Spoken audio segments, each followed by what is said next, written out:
నమస్తే గురుగారు. నమస్తే అమ్మా.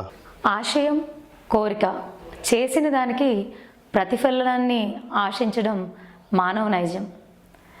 ఇలాంటి ఎన్నో ప్రశ్నలకి మీ నుంచి సమాధానం కావాలి గురువుగారు. అది కూడా ఈ కార్తీక పౌర్ణమికి సంబంధించినటువంటివి. వాస్తవానికి చక్కటి మాట ఆరంభంలోనే అన్నావమ్మా. ఆశలు చాలా ఉంటాయి.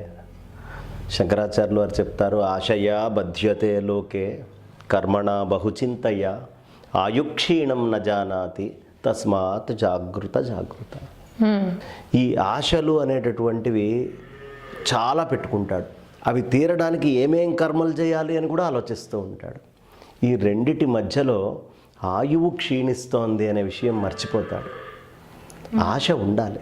ఎలాంటి ఆశ ఉండాలి అంటే ఈ జీవుడు మళ్ళీ పుట్టకుండా ఎలా ఉద్ధరించాలి అనేటటువంటి ఆశ. అంతకి తక్కువ ఉంటే ఆ పరమాత్మని భక్తితోటి రూపంగా సారూప్యంగా ఎలా పట్టుకోవాలి అనేటటువంటి ఆశ. ఇలాంటి ఆశలు చాలా ఉత్తమమైన ఆశలు. ఒక గృహస్థు తన కుటుంబం అభివృద్ధి అవ్వాలి అని రకరకాల కోరికలతోటి ఉంటూనే ఇది పరమావధి పరమశాశ్వతమైనటువంటిది కాదు, పరమావధి అయినటువంటిది పరమాత్మని పొందడం అనే విషయాన్ని పక్కన పెట్టుకొని వెళ్ళాలి.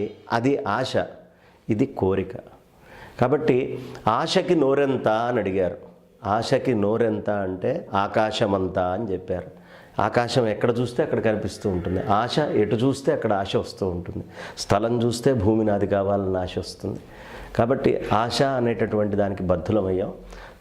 ఆ ఆశకి యోగ్యమైనటువంటి కాలం పరమాత్మను పొందడానికి ఎప్పుడు అంటే కార్తీక మాసం అండి. ఈ కార్తీక మాసంలో మీకుండేటటువంటి ఆశలే కాదు, అంటే లౌకికమైనవే కాదు, భౌతికమైనవే కాదు, పారలౌకికమైనటువంటివి, పరమాత్మని పొందడానికి అవసరమైనటువంటి ఆశల్ని కూడా తీర్చుకునే కాలము, అందులో ఉత్తమమైన కాలము కార్తీక మాసము అని చెప్తారు.